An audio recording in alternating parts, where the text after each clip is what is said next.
rare and balanced view on politics in today's world. Based on facts, born of rationality, common sense, and logic, providing context on today's events.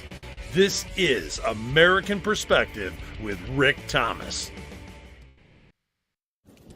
Hello, everyone, and welcome to American Perspective.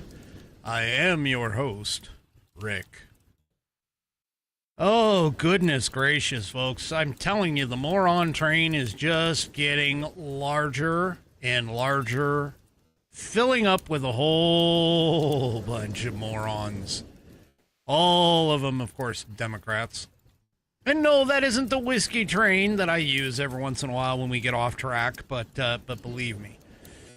Yeah, there's a bunch of morons out there, and they keep jumping on the train, and I swear, you know, whoever's telling the Democrats and the liberal leftist lunatics that, hey, you know what? I bet that's as low as they can go. Whoever is making that claim, please stop. Please stop, because they'll just keep going. I'm telling you, they have literally zero self-awareness of themselves. And I'm going to show all of you that here in just a little bit. But first, let's go ahead and get to tonight's pledge. Tonight's pledge is provided by none other than Nana of JJS. That's right. I want you to please, if you are of mine, stand, remove your hat if you're wearing one like me. Place your hand over your heart and join in with Nana as she recites the Pledge of Allegiance. I pledge allegiance to the flag of the United States of America and to the republic for which it stands, one nation, under God, indivisible, with liberty and justice for all. All right, and thank you, Nana, for that wonderful rendition of the pledge. If you would like to hear your rendition of the pledge played here on the program, all you need to do is record yourself performing the pledge in your style. Then take that audio file, video file, whatever kind of file, either attach it to an email and send it off to me, fans, F-A-N-S, at AmericanPerspective.online.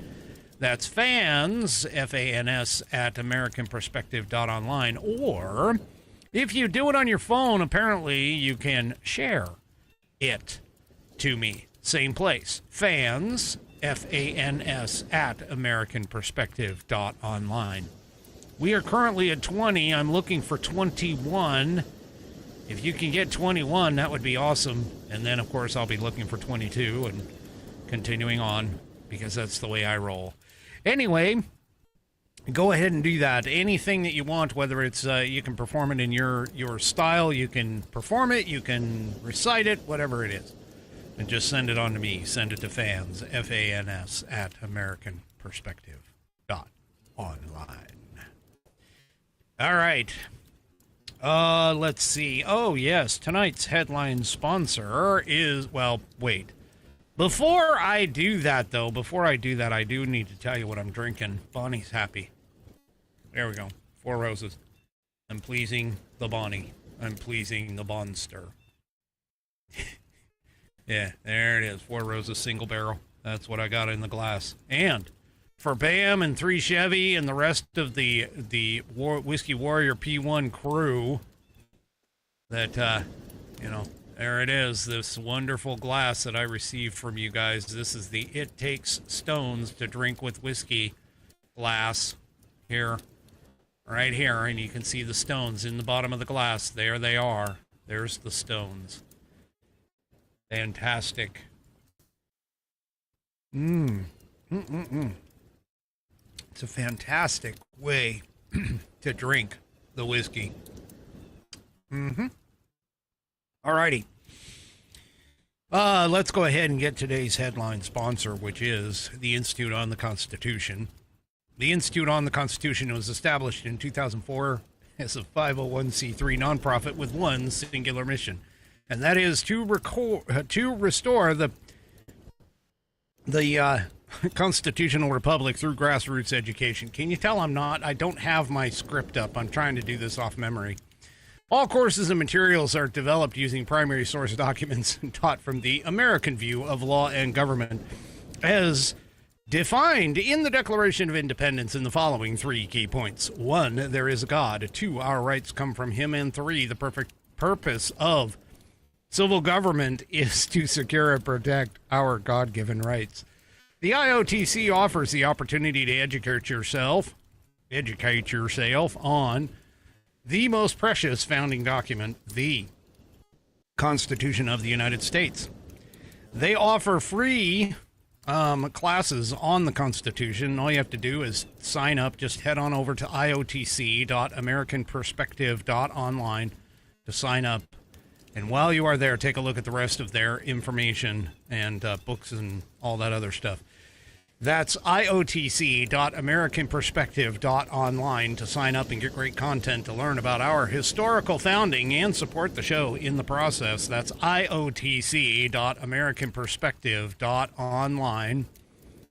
Or if you just want to purchase this Saddleback leather-bound U.S. Constitution to support the show. And by the way, Christmas is coming up. This makes a great stocking stuffer, regardless of whether it's a leftist lunatic that you're dealing with or a constitutional, conservative American patriot. Either way, this is a great gift. Each purchase, according to 3 Chevy, each purchase of this book with sexy rounded corners will cause a liberal to have an emotional meltdown. Oh, let's check this thing out. It's got 1/8 of an inch of Saddleback leather wrapped around pages that are water and tear resistant. And no cheap glue here, folks. This is stitched. That's the stitching all the way through the leather and the pages contained within. It's got a 100-year warranty against materials and manufacturing defects, such that if there is a problem with this thing, you can send it back to the manufacturer within that time frame, and they will either fix it or replace it for free. It is Buddy. Rest in peace, my friend. Tested. Buddy approved. Billy tasted, Billy approved, and my youngest whiskey warrior has confirmed that the information contained within will help you to study for and achieve your civics badge in Scouts, as well as possibly, possibly your civics exam, if they still have those. Go to constitution.americanperspective.online and get yours today. Also, don't forget to check out the rest of the Institute on the Constitution's offerings. And I am happy and proud to be a brand affiliate of theirs. All right. So before Nana has a aneurysm here. Oh, she's keeping me on track, let me just tell you. But before she does, let me go ahead and let's get to the first segment of the night, which is, of course, On This Day in American History.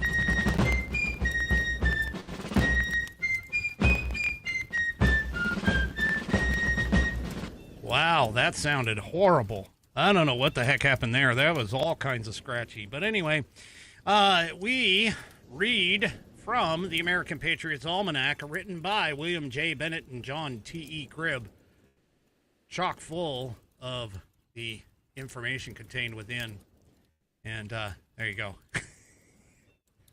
I'm sorry. Bonnie is saying that I called her a monster. I sort of did.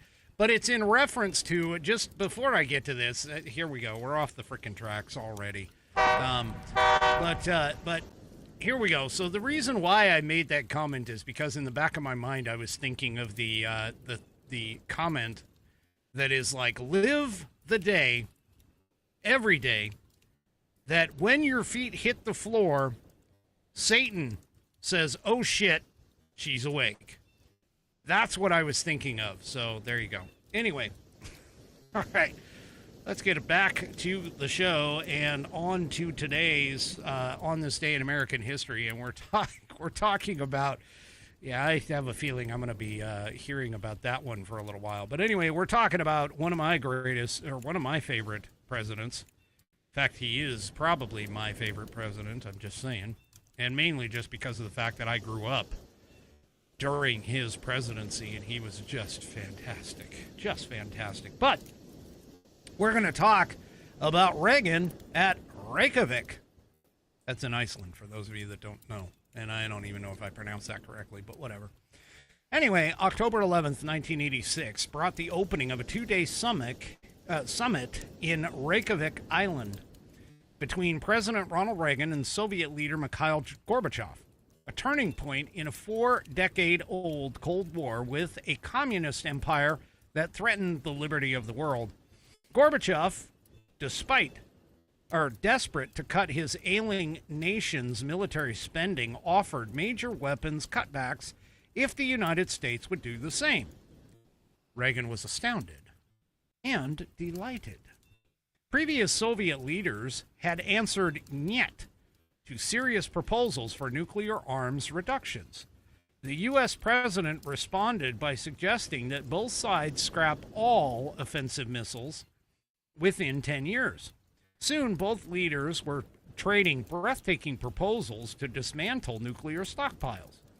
"We have negotiated the most massive weapons reduction in history," an exalted Reagan told himself. Then Gorbachev threw a curve. "This all depends, of course, on you giving up SDI." That demand angered Reagan. There's a fantastic scene, just side note, there's a fantastic scene in the movie Reagan that is it's perfect for this particular position. By the way, if you haven't seen that movie with Dennis Quaid, very well done, extremely well done. I had to go and buy it, and in fact, I might even watch it after the show tonight because Mrs. Whiskey and young Miss Whiskey are running off to go do some shopping. So anyway, moving on. So this all back to the story. Then Gorbachev threw a curve. "This all depends, of course, on you giving up SDI."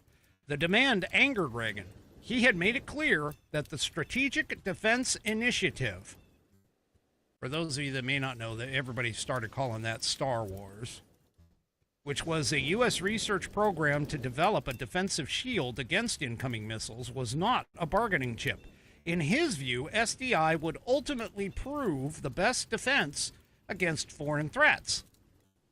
By the way, this is, I think, I'm going to have to check on this. This may have been pre the Iron Dome over in Israel. But anyway, Reagan could have left Reykjavik hailed as a great statesman for making the deal. All he had to do was give up his SDI idea. Instead, he ended the summit. "The price was high, but I wouldn't sell," he wrote in his diary. Critics accused the president of being too stubborn, but others believed that standing firm would pay off. "You just won the Cold War," an administration official predicted on the plane ride home. Reagan was confident that the bankrupt Soviet empire could not stand up to U.S. resolve. "I'm convinced he'll come around," he wrote of Gorbachev. Sure enough, the Soviets came back to the bargaining table, and the two countries soon reached historic agreements to reduce nuclear arms. And as we know, he also, just in that one victory, and I'm not reading from the book anymore, but in that one victory, he also ensured the Soviet Union's downfall. Short time later, after he had made his famous "Mr. Gorbachev, tear down this wall" speech at I believe it's the Brandenburg Gate that was in between East and West Germany. Fantastic movie. If you get a chance to see it, it is just absolutely fantastic. All right. So let's get on to some of the morons. And some of these morons have shown up before because, I mean, it's not like they really changed their stripes. You know, they're sort of like zebras or a leopard. You know, leopards can't change their spots. Morons can't seem to change their situation, I guess. because they lack self-awareness and they lack the idea of actual brains. Most of the time, they don't even have two brain cells to rub together to even have a thought. But all of that being said, J.B. Pritzker, that's right. I'm going to be making fun of his weight here, but the three-ton governor from Illinois who would never pass up a donut shop or a buffet on his way to anywhere. He has continually tried to get Trump's goat with regards to the National Guard. Well, he decided to pick a fight with none other than the Secretary of War, Pete Hegseth, via X. Because, believe me, Pritzker would never do anything physically except roll his way to the donut shop or the buffet table. Anyway, he apparently posted on X a photo, or a couple of photos, of Pete Hegseth doing push-ups as a part of a show for the Guinness Book of World Records. So apparently Pete Hegseth joined in with a bunch of other, military folks in what looks to be some sort of a stadium. And he is doing these push-ups along with the rest of them. I imagine this was a stunt for all of this. But anyway, Governor Pritzker, of course, put up, Pete Hegseth was busy ignoring his job and doing push-ups as part of a show for the Guinness Book of World Records, while Illinoisans, I guess, are being invaded by Trump's military troops. Yeah. There's only one problem. When you are an idiot and a moron and not doing your job to enforce law that you were sworn to do as a governor or mayor or police chief or whatever, not exactly the kind of shot that you want to try and take over the front of the bow. Pete Hegseth was extremely quick in getting back, and he basically said, hey, Governor, you might try a push-up or two. Actually, I think he'd just be rocking back and forth, If you've ever seen pictures of J.B. Pritzker, I mean, he's pretty damn big, to be honest with you. But anyway, Pete Hegseth finished that off with, in the meantime, our troops will do the job you refuse to do. And that is so correct. That is so right. There's a reason why I call them morons. They have no self-awareness whatsoever with this.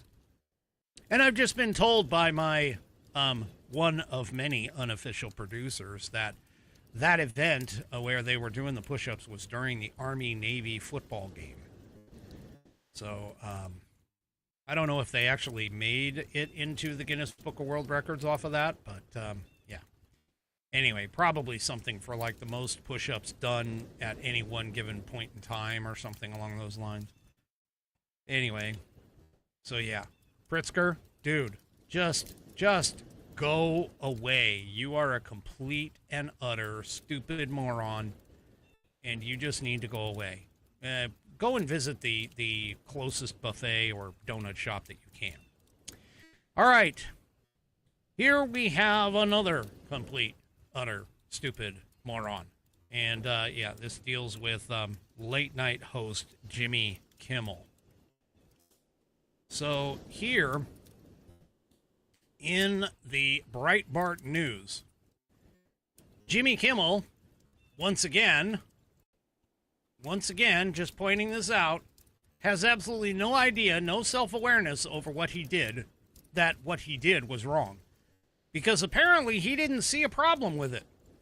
He didn't see a problem with lying about the fact that Charlie Kirk's killer was not, or was, in his words, was part of the MAGA gang, even though he definitely was not part of the MAGA gang.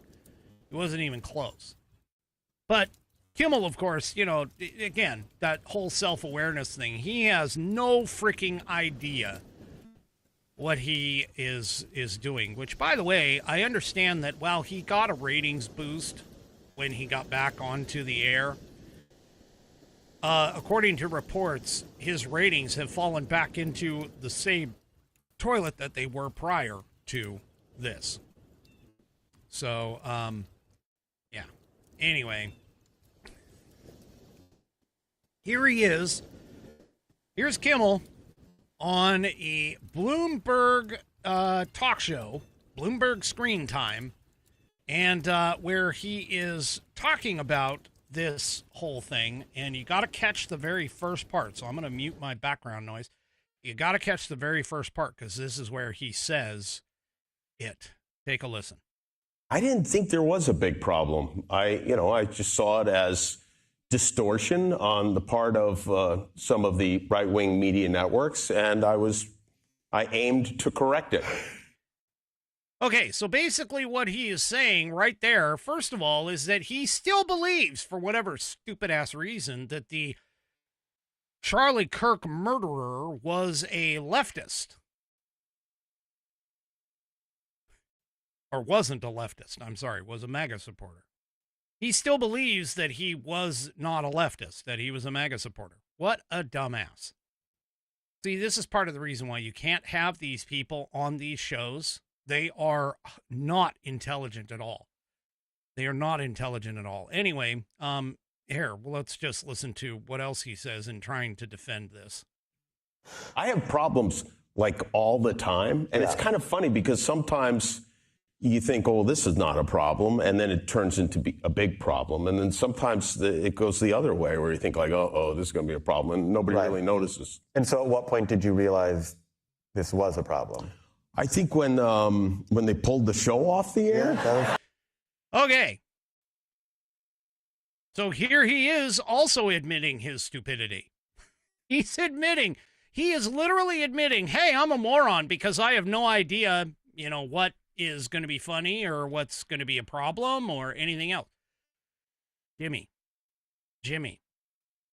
I'm just going to tell you that if you can't figure that out, then maybe you need to go to some sort of sensitivity training that you assholes keep pushing. Yeah. Because, honestly, nobody, okay, nobody can be that damn dumb to not realize that if you say a lie, a flat-out lie, on television, that you're, this is not going to be a problem. I mean, what a freaking moron. Now, he goes through, this whole clip is like 3 minutes and 26 seconds. I'm not going to give it to you, not going to give you the whole thing, but he goes back and forth, and he's like, I didn't feel like it was intentionally. It was, done intentionally. I think it was maliciously mischaracterized. How can you maliciously mischaracterize? Sorry, I can't speak tonight, but how can you maliciously mischaracterize the fact that you flat out lied about the person's connections, their political connections, their connections to which group? How do you mischaracterize that?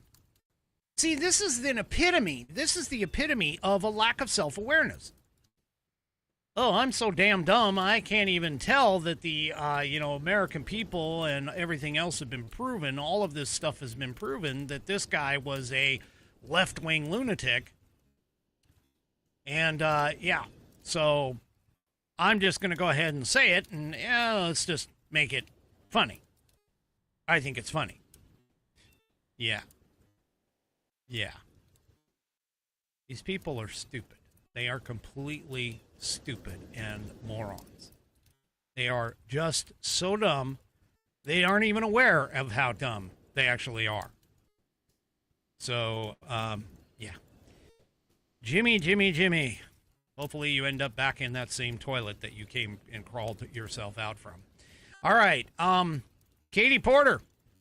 Well, apparently there's now more information that's coming out about her. And she is, by the way, for those of you that don't know who Katie Porter is, she is one of the front runners. In fact, I think she is the front runner to become the next governor of California, because Gavin Newsom can't run, and so he's got his eyes set on the White House.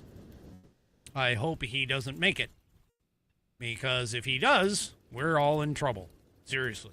But all of that being said, yeah, she is, she basically has berated the crap out of her people. Now, I have a very short clip where she goes off. I talked about this last night. She goes off on one of her staffers who shows up behind her. Now, I have a little bit more information about that. Apparently, she was on a video call with the, what's her name?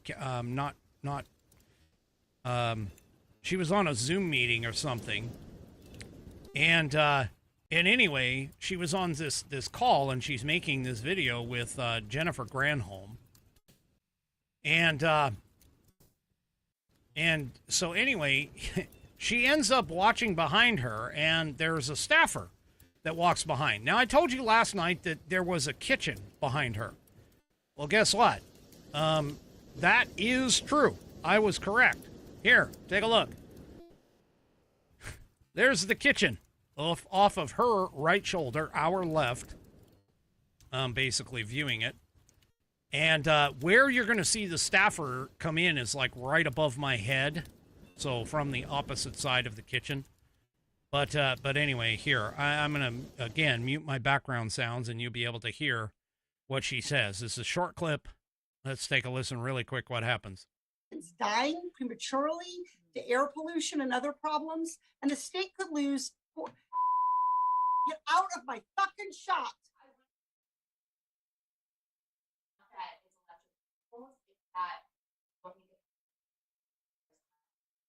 Okay, it does. Okay, you also were in my shop before that.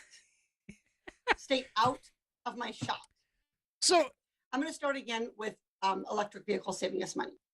So she got it wrong. Her staffer's attempting to try and help her out. Seriously. And she goes off on her. Miss Porter. I'm just going to point something out to you, sweetheart. Here. This is really, really inexpensive. Okay? Really inexpensive. Look here. Holy crap. Look at these things. They're called green screens. Now, almost every single video conference app that I am aware of can take a green screen and turn it into something else.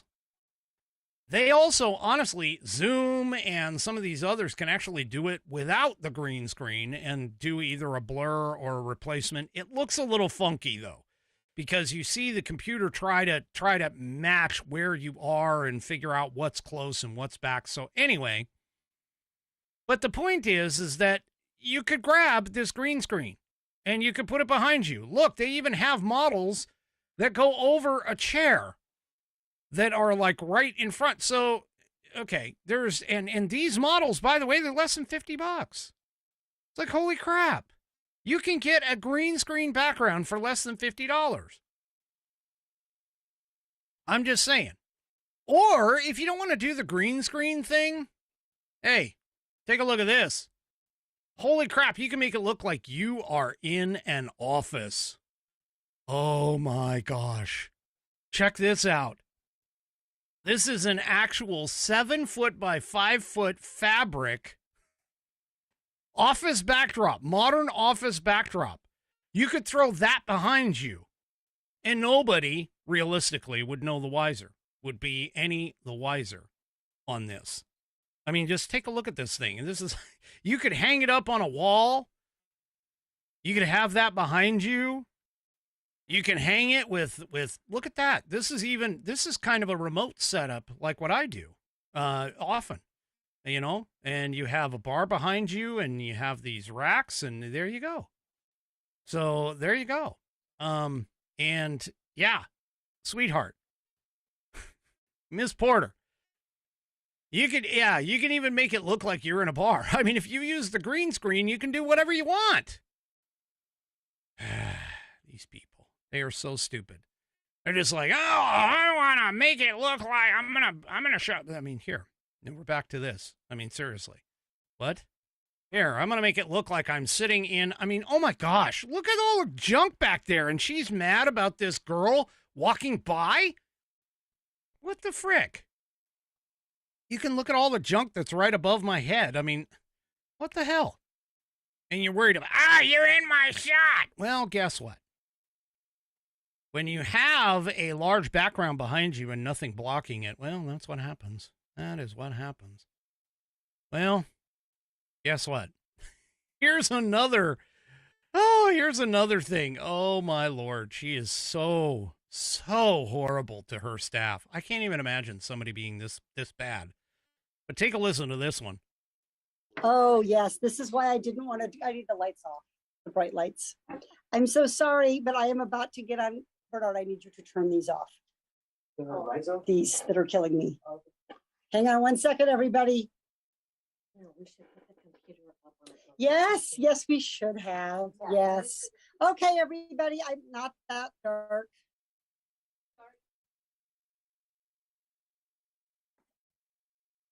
Just a minute.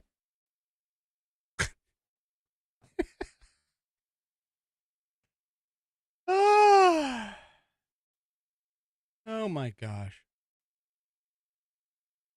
Yeah, she, by the way, the reason why it's so silent is because she was bitching at them. Okay, everybody, I'm sorry about that. I am in a TV studio, getting ready to go on Cuomo, and so I had all those studio lights on me, and I couldn't see myself or see you guys.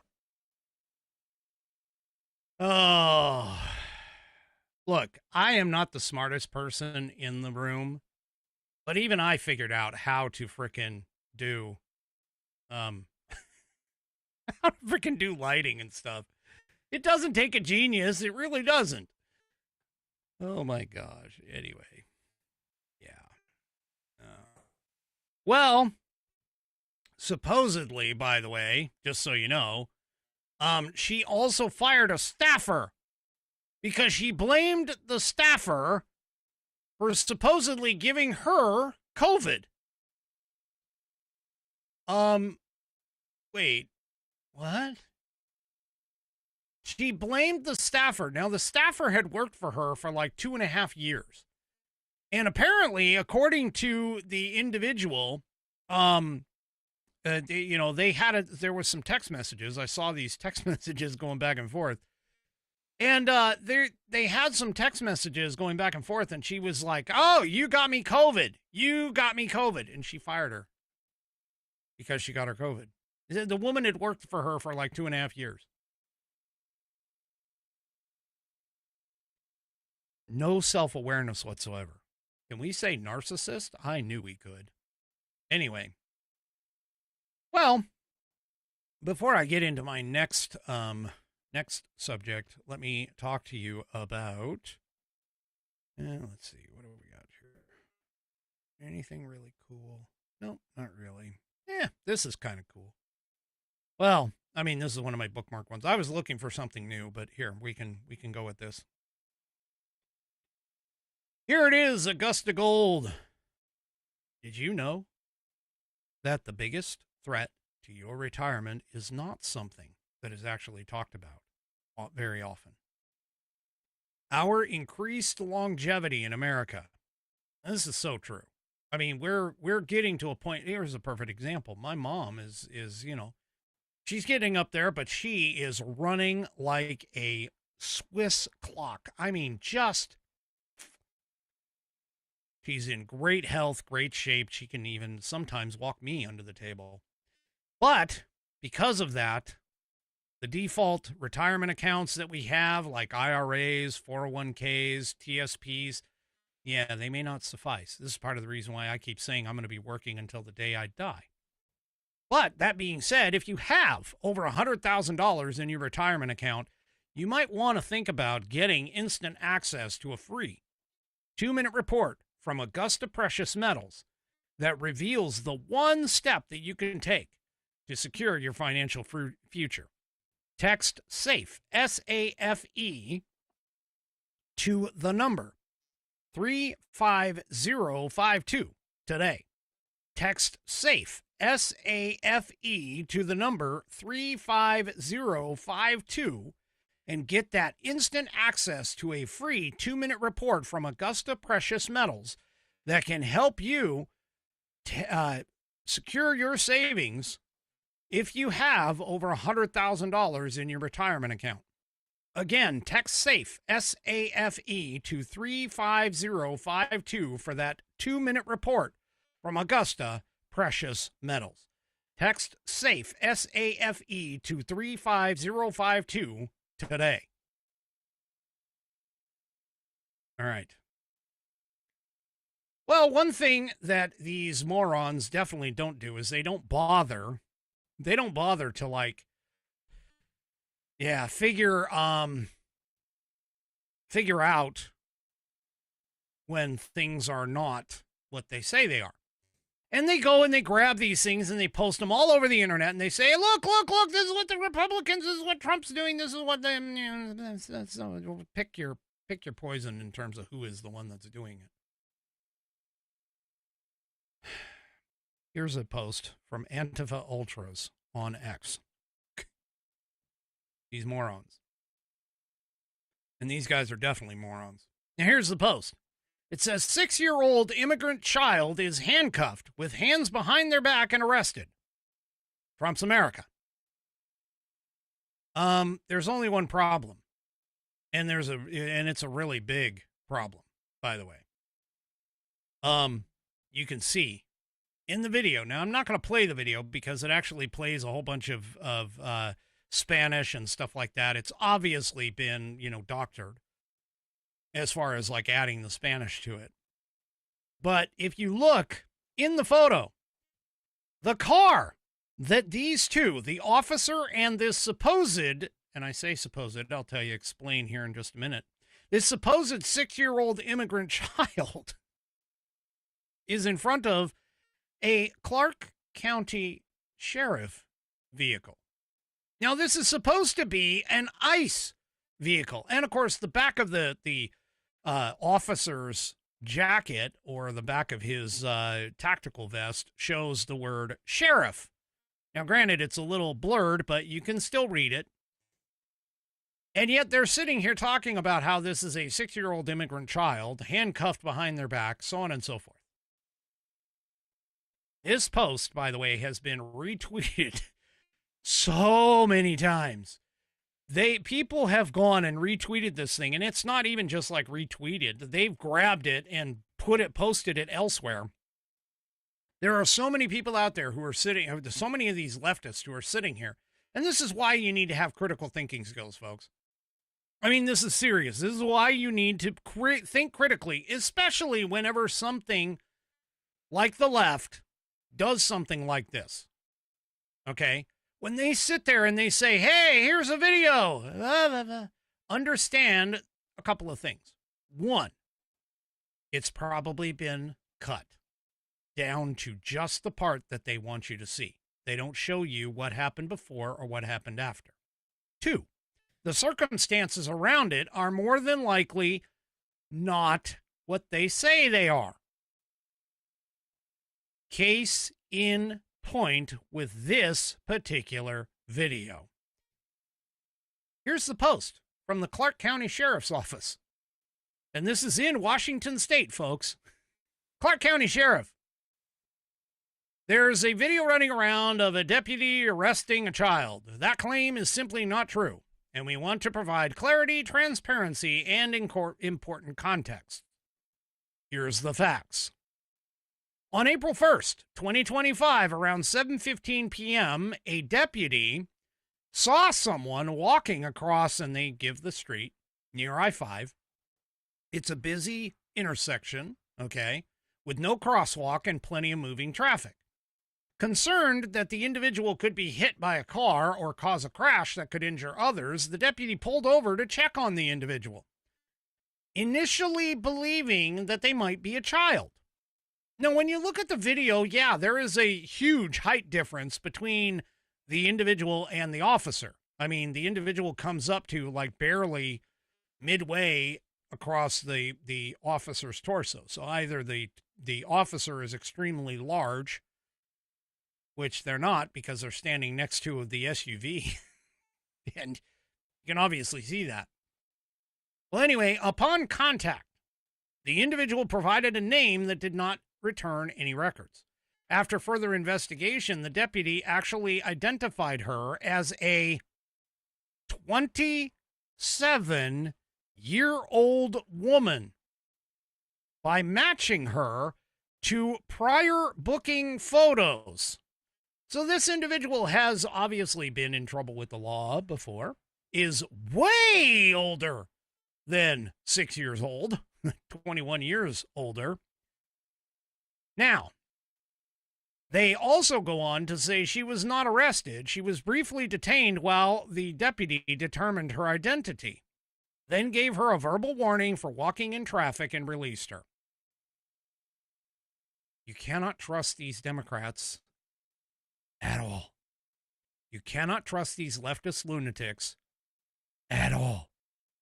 In fact, I didn't grab the video, but there was another video that was that had been run around on the internet that basically showed a black woman who was being arrested by a cop in front of an elementary school.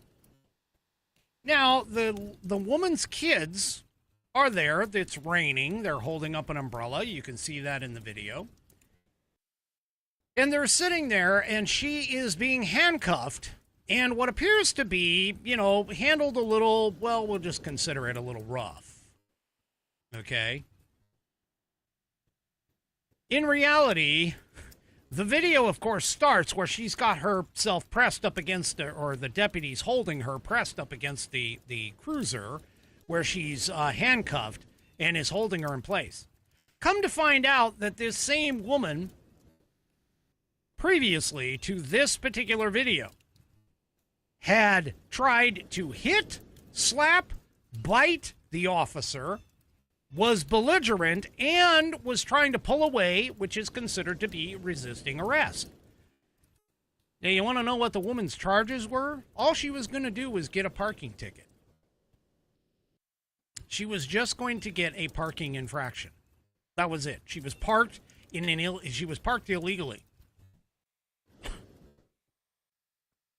Folks, I'm just telling you, these people are morons. I can guarantee you that if you respect the law, if you do not do anything wrong as far as the law is concerned, you will most likely not get a visit from a law enforcement officer. And should you get a visit from a law enforcement officer, I can almost certainly guarantee you that if you are respectful, if you follow their instructions, if you do everything that they ask you to do in a timely fashion and do not resist in any way, shape, or form, or give them cause to do anything, you're going to come out of it okay. You're going to come out of that interaction just fine. But yet these morons, they sit here and the first thing they do is they're like, you are wrongly, blah, blah, blah. Yeah. You wrongly did. Yeah, save that for court, okay? Save that for getting a lawyer and taking the case to court and so on and so forth. You do not need to fight these people. You do not need to fight these people when they are arresting you. It's pretty damn simple. It is pretty damn simple. I guarantee you. Your interactions with police will be a lot nicer if you are nicer to them. And that's why we call them morons. All right, folks.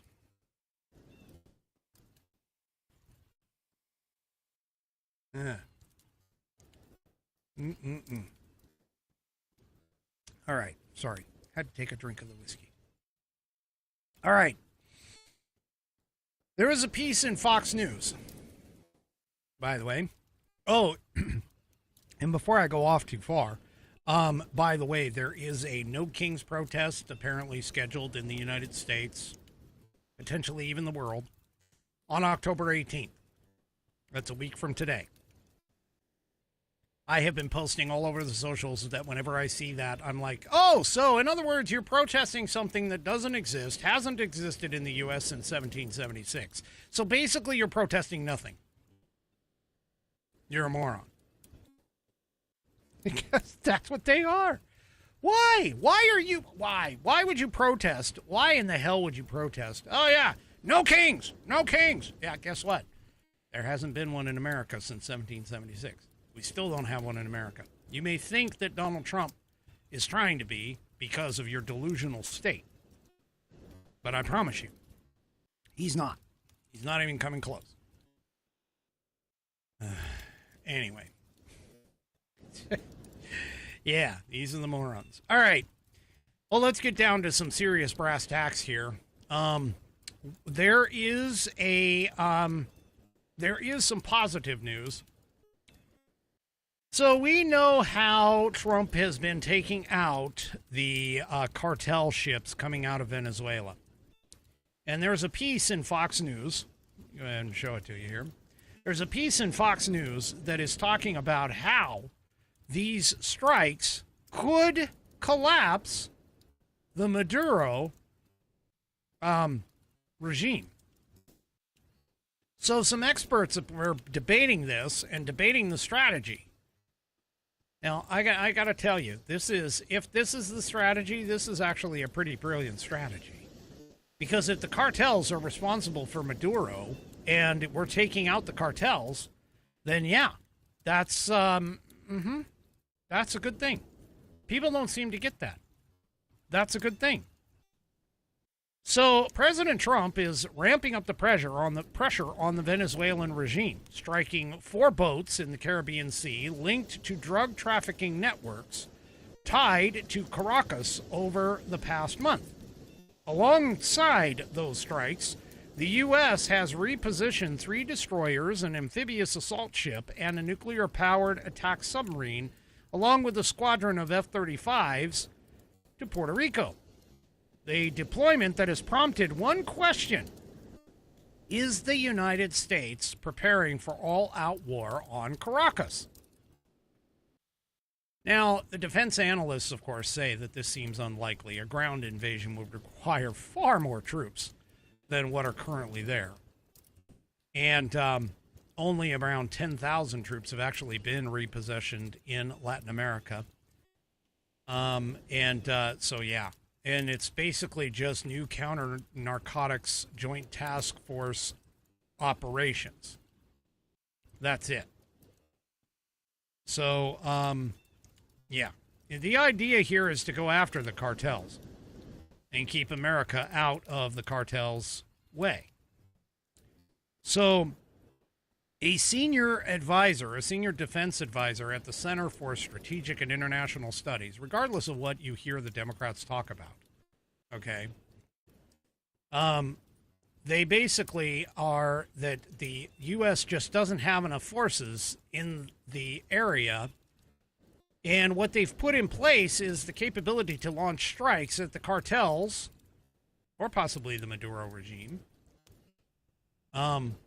if he had to bet, and that's this guy's name, Mark Cannican, or Cankian. I don't know however it's pronounced. It's Cancian, however that's pronounced. He says that if he had to bet, it's probably against the cartels, but I wouldn't rule out something against the regime. It's very limited in its scope. So there's no way that we're going to be going and invading Venezuela or anything like that. And it's basically just us, ensuring that certain things do not happen or come across to our border. But yet the left seems to think that this is like some sort of an all-out war.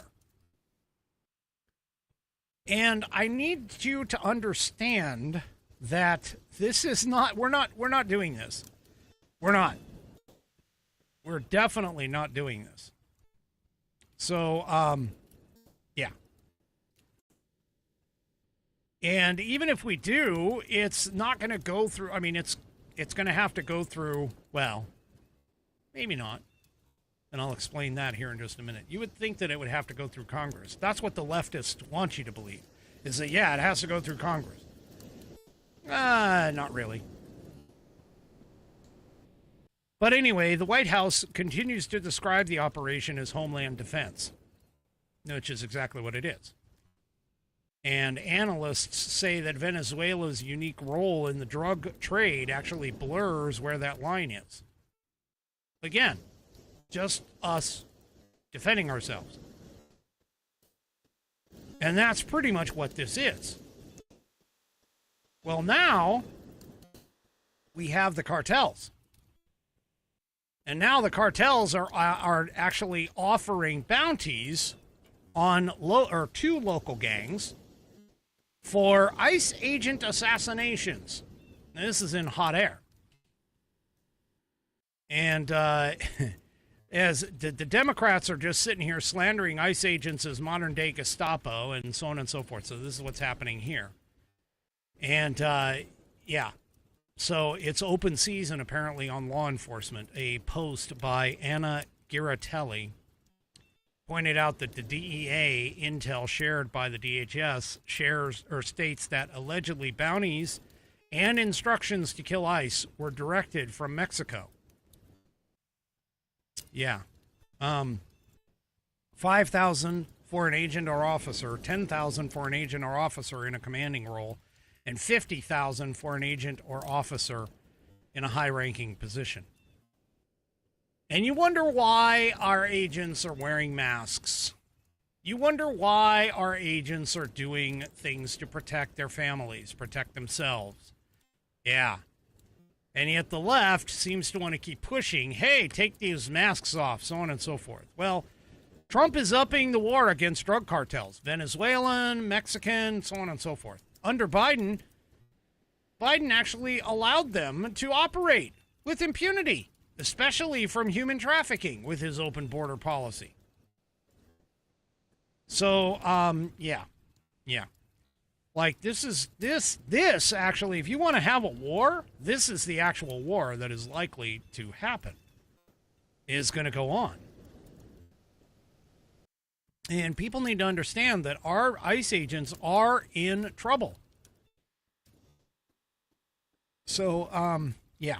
By the way, the feds arrested a guy who put out a $10,000 bounty on the head of a top border agent in Chicago. You wonder why Chicago's under attack by attack, I mean going in and like actually cleaning things up. But under attack by the Trump administration, this would probably be why. This guy, by the way, is a Latin Kings gang member. Yeah. There's a Snapchat conversation that this guy had with somebody that revealed the 10K award, quote, if you take him down. So, yeah. No offense, but I really don't care at this point if ICE decides to go full bore and if our military decides to go full bore.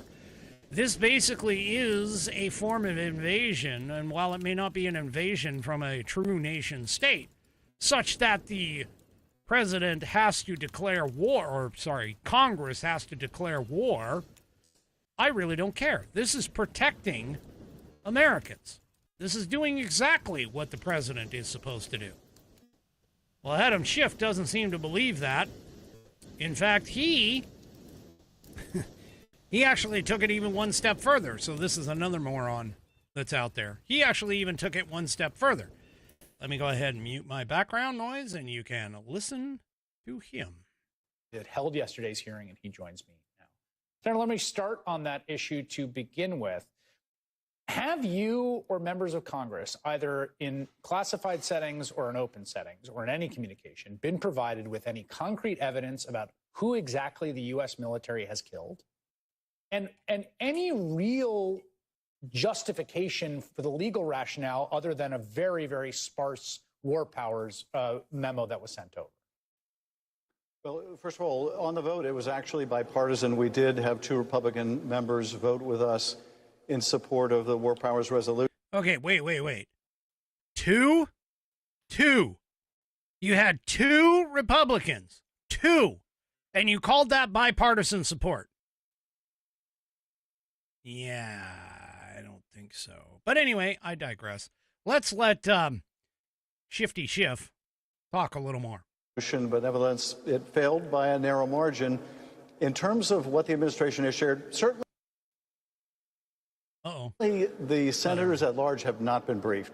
And you would think if we were engaged in military hostilities, as we are, against these ships in the Caribbean, that there would be an all-hands briefing explaining exactly why we're taking these extraordinary and lethal measures. That hasn't happened. There have been briefings, classified briefings to the Intel Committee and the Armed Services Committee, as I understand it.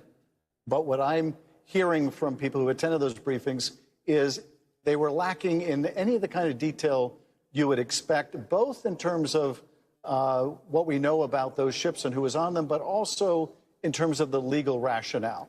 And the most I can make of the legal rationale by the administration is the president has put a bunch of groups on a list, and he believes he has authority to blow up anybody on that list without Congress's authorization. That is completely inconsistent with the Constitution, and it has no limiting principle. If a president in secret can put names on a list and kill them, then there is no war power still retained by Congress, and there's no check on an executive who may drag us into another war. Okay. Before we continue with this, which I don't even think I'm really going to continue with this, but I want to kind of point to the war powers. Yeah. So war powers, according to Cornell Law School here, war powers refers to both Congress's and the president's constitutional powers over the military or armed conflicts by the United States. Now, yes, Schiff is right. Article 1, Section 8, Clause 11 does grant Congress the power to declare war. The president, however, has the power to direct the military after the congressional declaration of war, according to Article 2, Section 2. The president is also powered or also titled as the Commander-in-Chief of the United States. That is all that is there. That's it. There is nothing further in terms of any details. So, let's look at history then. Let's look at history. Well, the last time that the Congress has actually declared war was World War II. That's right, folks. Whether you know it or not. Whether you understand it or not. The Korean War, the Vietnam War, the war in Afghanistan, the Operation Desert Storm prior to that, and the Iraq War. None of them were declared wars. So, Shifty Schiff is attempting to try and conflate the fact that, hey, this is unprecedented. You know, Donald Trump doing this is unprecedented. Nope, it's not. And in actuality, there is, because of the gaps in the Constitution, there is this thing called the War Powers Resolution of 1973, which was put into place in response to Kennedy, Johnson, and Nixon committing U.S. troops to Southeast Asia without congressional approval. Now, the War Powers Resolution requires that the president communicate to Congress the committal of troops within 48 hours. Further, the statute does require the president to remove all troops after 60 days if Congress has not granted an extension. It doesn't tell you. That doesn't say that, hey, we need to give all of the details. Again, Shifty Schiff. leaving out some information to make it sound like there's this huge thing going on. Now, not to mention the fact, but also keep in mind that there is a legal case that can be made that the war powers in the Constitution are specifically for nation states, that they are not for these terrorist groups that have popped up and been all over the place, that they are not for the idea of these groups and so on and so forth, that it's a little, I don't want to say outdated, but the definition itself is a little bit more grandiose than what is going on right now with the president and the federal government and the military right now. Now, here's the thing. Presidents throughout history have claimed that they do have emergency powers, and that these emergency powers allow them to do things when Congress can't convene or cannot act. Now, to a normal person who is thinking and with a little bit of common sense would say, yeah, that's probably true. And that makes some sense. Okay? That's been tried quite a bit. But here's the thing. After the September 11th terrorist attacks, United States Congress passed a law called the Authorization for Use of Military Force Against Terrorists. And that granted the president all necessary uses of force by nations or people associated with the 9/11 attacks. Again, putting forth the impression that the declaration of war is essentially only against nation states. That you cannot declare war on a terrorist group or organization. And this has been a legal conflict and a legal question for many, many years now because of all of the things that happened, like Korea, Vietnam, Afghanistan, Iraq War, Operation Desert Shield. So, folks, he's sitting here trying to, wedge things back in the box when Pandora's box has already been opened. And these people need to understand that just because, and not to mention the fact, by the way, that Barack Obama bombed people in Syria. He did things without a declaration of war. Almost every single president, especially in the modern history, has done this. So for him to stand there on his high horse after lying about the Russiagate hoax is laughable at best. He's an ass. He's a moron. And why he ended up in the Senate is because California decided that they are filled with morons as well, at least enough to get him elected. What an idiot. All right, folks. Let me do another ad read here. Let's talk about Rumble, because Rumble is great. If you haven't already, make sure you download the Rumble app. It's free, simple to use, and the best way to stay connected to the content you want. Once you've got it, search for my channel. This one right here, American Perspective, and hit the follow button. It's green. Can't miss it. That way you'll get a notification every time that I go live. No miss shows, no extra steps, nothing else. Even if you're out running around, you can get the notification, you can hit that button, and you can watch me. Whether you're doing your laundry at the laundromat, picking up the kids from, I don't know, wherever they're at. Hey, even on Halloween, I'm planning on having a Halloween show. You can watch me while the kids are running around trick-or-treating, getting all that candy. Anyway, you can grab it right now by using the link in the description or pinned in the live chat. Download it to your phone and you're ready to go. And if you prefer watching on the big screen, by the way, Rumble is available on all major streaming devices and smart TVs. All you have to do is search for Rumble and follow the channel, this channel right here, to be part of the action. You want to see me in full 1920 by 1080p? Yeah, baby. I don't know if anybody really wants to see me that big, but go ahead.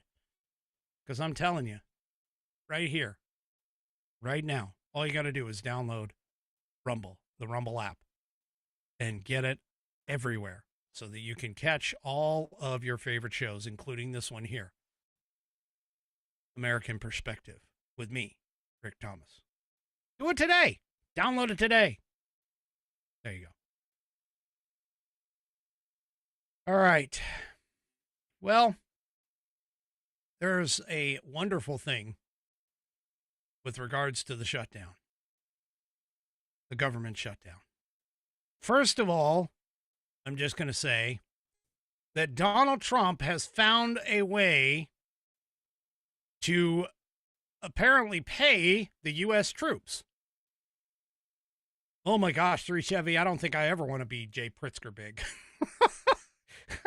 JB Pritzker big. I don't think I ever want to be that big. Anyway, Donald Trump has found a way to pay U.S. troops despite the shutdown. So he has ordered Pete Hegseth, the Secretary of War, to utilize some other monies in some way to make sure that the troops get paid. They're supposed to get paid on the 15th. Like I said, the troops get paid twice a month. So they're supposed to get paid on the 15th. So he is working to try and get that done. Yeah, if that isn't something that is fantastic for the service members, I got to tell you, yeah. He's looking to allocate any available funds as the Congress gridlock is threatening this. And this was announced in a post on True Social, where he had ordered the Secretary of War to use all available funds to get the troops paid on October 15th. He also affirmed that we have identified funds to do this, and Secretary Hegseth will use them to pay our troops. The president emphasized that he would not allow Democrats to hold our military and the entire security of our nation hostage with their dangerous government shutdown. Now, the government shutdown, of course, is in its second week. All right. Beginning October 1st, after the Senate Democrats rejected multiple times, and I think they've done like 8, they've rejected it 8 times, a clean continuing resolution to maintain funding at prior levels. You've seen the videos I showed you yesterday, the videos of, Hakeem Jeffries ignoring the fact that there was an extension that was being proposed to extend the Obamacare subsidies.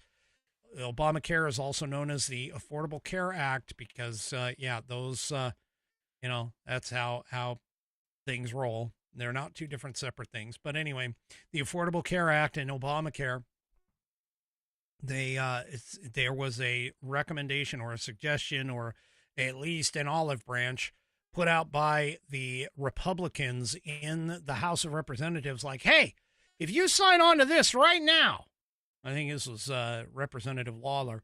If you sign on to this right now, then release the hostage, meaning the government, because that's what they're doing, is they're holding the government hostage.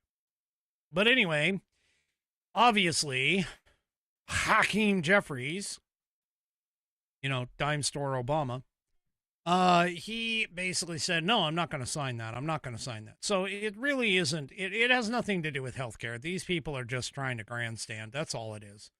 That's all it is right now. That's it. And, there are still people who don't think that this is going to be that this is a Schumer shutdown, that this is a Democrat shutdown. In fact, Democrat Representatives Marilyn Strickland, oh God, she comes from here. She comes from Washington. Man, what an idiot. She absolutely gets bodied by none other than my buddy, Scott Jennings. That's right.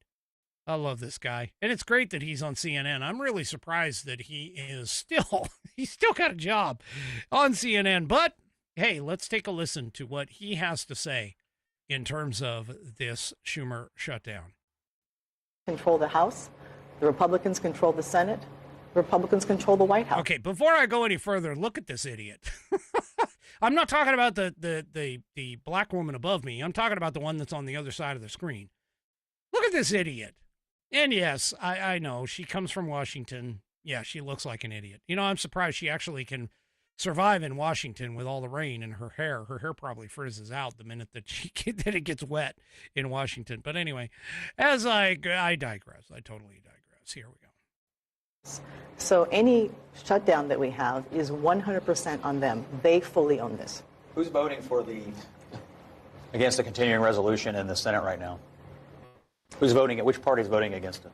So there may be a party voting against it. Which but party? If you want to, not a party, which? If you want to get someone to come in your direction, you offer you offer an olive branch to say, here's what we can do together. There's no desire to do that on the part of the Republicans who have the majority. Well, so that's what's happening right now, Scott. So basically, she won't say it. The Democratic Party is refusing to vote for a continuing resolution in the Senate that they voted for 13 times when Joe Biden was the president. You asked how long this is going to go on. You go on CNN.com right now and you can read an article where a Democratic advisor said, quote, this will keep going until planes start falling out of the sky. That is the kind of political party we're dealing with. Scott Jennings. Yeah. He's the one bright spot on CNN. I'm just saying, Scott Jennings is the one bright spot on CNN. Yeah, they voted, and you can take a look at this. Here's the vote to pay workers, pay the troops, and take a look.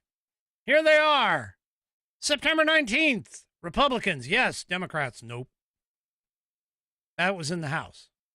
Now, the House, because the House is primarily Republicans by a very slim margin, okay? Then you hit the Senate. The Senate, September 19th, which, by the way, the rules in the Senate make it to where it has to be a 60-40 vote, meaning that you have to have 60 yeas in order to pass it. Republicans, 55 of them, along with, I think, 2 Democrats and 1 independent, voted for the CR. That was a total of 55. They need 60. Unfortunately, Rand Paul, who is a complete and utter moron. I mean, okay, look, I know there's people that like Rand Paul. There are times when I like Rand Paul. But Rand Paul is not a Republican. Rand Paul is more of an independent. Rand Paul does not like any funding measure that comes to his desk. He doesn't like it at all. None. Doesn't matter what it is. And Rand Paul voted against it. So did other Democrats. So did at least 1 independent. And that was all in the Senate. So yeah, Democrats, no. September 30th in the Senate, Republicans, go for it. Democrats, nope. October 1, October 3, October 6, October 8, October 9. I can keep going on. This is the Democrat shutdown. This is the Democrat shutdown. Let me say it again. This is the Democrat shutdown. This is fully on Schumer's desk. Fully on Schumer himself. This is fully on the Democrats. It doesn't matter whether the Republicans are in control of the Senate and the House and the White House, because of the plain and simple fact that the Senate needs a 60 vote. Okay? Needs 60 votes. They do not have 60 votes. They may comprise of, again, 53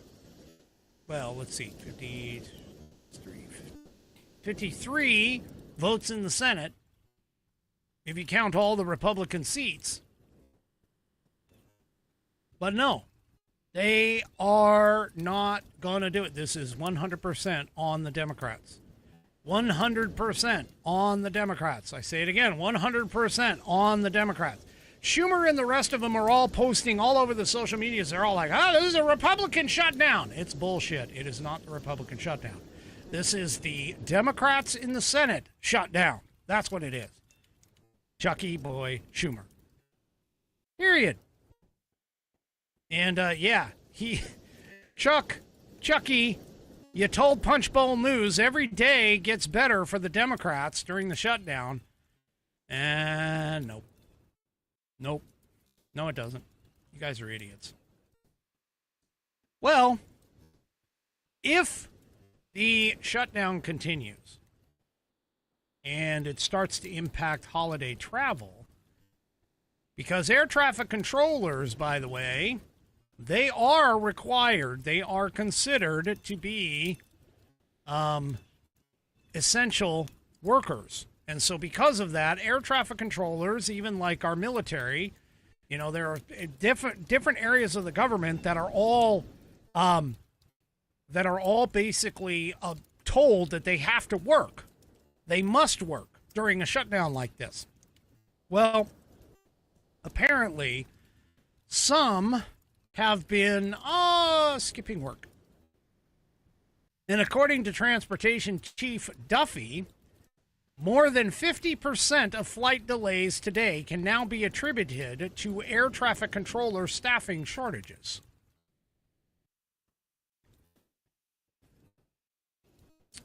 Air traffic controllers who are not dedicated enough to come to work regularly during the government shutdown will be terminated from their jobs, according to Transportation Secretary Sean Duffy. He said this during an October 9th interview with Fox Business. We need more controllers, but we need the best and the brightest, the dedicated ones. And if we have some on our staff that aren't dedicated like we need, we're going to let them go. We can't have people not showing up for work. He referred to those controllers as problem children. So he said that he has seen a noticeable rise in air traffic controllers calling in sick amid the shutdown. Now, keep in mind, they're probably calling in sick so that they can get paid, even though they're not going to get paid. I mean, how would that work? You're not getting a regular paycheck, so you're calling in sick. Yeah. Anyway. Duffy did say that, I want to be clear, 90 to 95% of them are amazing, beautiful, wonderful American patriots that show up for work every day. Even though they may not get their paycheck on time, they show up. It's a small fraction of people who don't come to work that create this massive disruption. And that's what you're seeing rippling through our skies today. Duffy said that in the past, an average of 5% of flight delays were due to controlling staffage shortages. Now, 53% of delays can be attributed to such shortages. So he clarified, by the way, that while air traffic controllers who come to work during the government shutdown won't get paid, they're going to get paid once the government opens back up. About 13,000 air traffic controllers were not furloughed during the shutdown since their work was deemed critical. No kidding. Roughly 50,000 officers from the Transportation Security Administration are required to continue working during the shutdown. The next paycheck for these workers is due on October 14th. So, yeah. The suspension of payments for air traffic controllers comes as many are already working mandatory overtime 6 days a week due to regular staffing shortages. The Federal Aviation Administration is estimated to be short around 3,500 air traffic controllers compared to its targets. You can blame the Obama administration and the Biden administration for that because of their stupid, idiotic desire to put in DEI people. Yeah. Anyway. So, according to data from FlightAware, there were more than 3,800 delays or cancellations of flights into and or out of the United States last Tuesday. This number rose to more than 4,600 on Wednesday and more than 6,800 on Thursday. And as of 2:50 a.m. Eastern Time on Friday, there were 400 flight delays and cancellations. So, yeah, these are, these are definitely becoming a problem.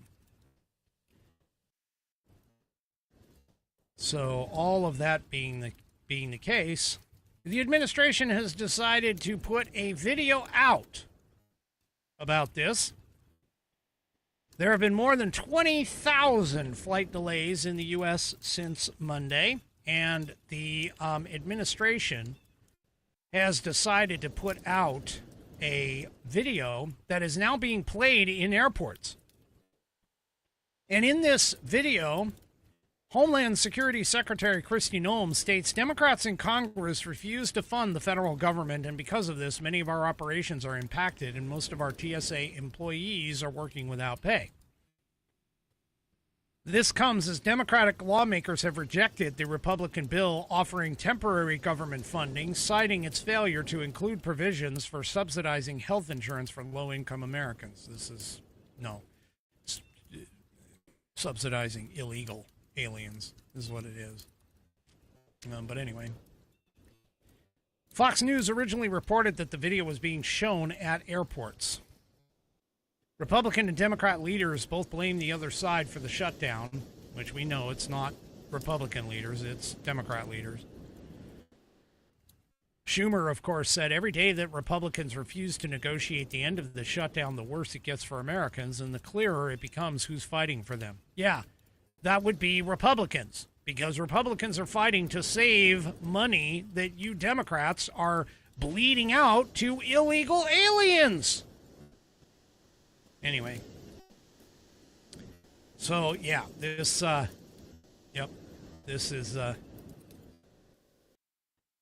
is definitely going to continue on and continue quite deep, I think. Well, we have some good news, some very good news, and this is in terms of voting integrity. I was really kind of surprised. This particular article hit me out of left field. It's not left wing, though. It's actually a right wing. But here, take a look at this. Daily Caller reports that a Republican has bought Dominion voting systems. Now, here's the thing. Dominion had several lawsuits against the MyPillow guy, and Rudy Giuliani, Sidney Powell, so on and so forth. Mike Lindell, which was the MyPillow guy. But the guy that bought it, Scott Lenindecker. God, I gotta get that right. Anyway.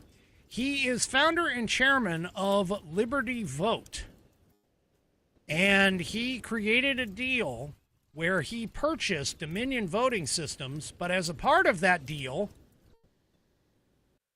he is requiring that the deal include dropping of the lawsuits that are against Lindell, Giuliani, and Powell. Dominion also filed a lawsuit against Herring Networks, which owns One America News Network, OANN, in August. That lawsuit is remaining unresolved.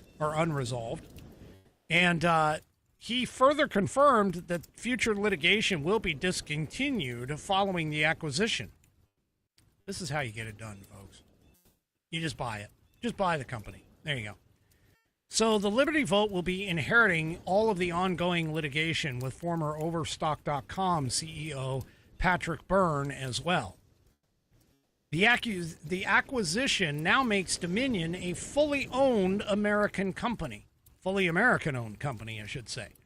A shift that the now new owner says is designed to strengthen public confidence, enhance transparency, and rebuild trust in U.S. elections.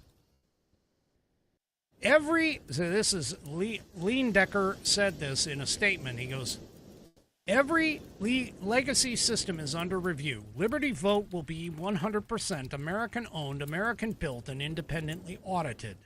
We won't ask for trust. We'll earn it and prove it. The election technology company is being marketed to champion reforms aimed at ensuring every American's vote is secure and accurately counted, according to a press release. Under the new leadership, Liberty Vote will move its operations entirely to the United States. The company says it's prioritizing election integrity by implementing third-party auditing standards. Liberty Vote signals a new chapter for American elections, one where trust is rebuilt from the ground up. Liberty Vote is committed to delivering election technology that prioritizes paper-based transparency, security, and simplicity, so that voters can be assured that every ballot is filled in accurately and fairly counted. In addition, the company is prioritizing the use of hand-marked paper ballots to strengthen election security and compliance. This initiative aligns with President Trump's executive order that was titled Preserving and Protecting the Integrity of American Elections. So there we go. There we go. He has bought the company, and he is guaranteeing that we are going to get free and fair elections. Now, since 2020, Dominion launched several major defamation lawsuits, including a $1.3 billion case against Lindell, accusing him of spreading false claims about the company's role during the 2020 presidential election to boost his pillow sales. The company filed a $1.3 billion defamation lawsuit against Sidney Powell over what Dominion described as wild accusations that it rigged the 2020 presidential election to secure a win for former President Joe Biden. Dominion also filed a separate $1.3 billion lawsuit against Giuliani, alleging that he repeatedly promoted baseless claims that Dominion rigged the election in favor of Biden. And all of those go away. Now, Newsmax Media, Inc. did reach a $67 million settlement with Dominion back in August. In relation to its defamation lawsuit over the outlet's alleged defamatory coverage of Dominion regarding the 2020 presidential election. And Dominion also, you recall, reached that $787.5 million settlement with Fox News, who agreed to pay the voting software company in April of 2023. But now it's being bought by a conservative. I'm going to call him a conservative. He's a Republican, but a conservative, and is being basically going to be fixed and worked on. So hopefully all of that works and works its way out. Realistically, I would love to see that. So anyway. Yeah. All right. Well, all of that being said, I do appreciate it. We do not have a question of the week, so that is it for me for this evening. Do me a favor, if you haven't already, head on over to rumble.com, get yourself an account. It is free. And once you are signed up and signed in, make sure that you search for the American Perspective channel, hit that green follow button to get notified every time I go live. Also, too, don't forget to give me a thumbs up or a thumbs down, or if you're 3 Chevy, give me a thumbs sideways. Across all of my platforms, whether it's YouTube, X, Facebook, or, of course, the aforementioned Rumble. We will see you on Monday, 5 p.m. Pacific, 8 p.m. Eastern Time, right here on American Perspective. Have a great rest of your weekend. Enjoy your Sunday. And we'll see you guys on Monday. Good night, everybody.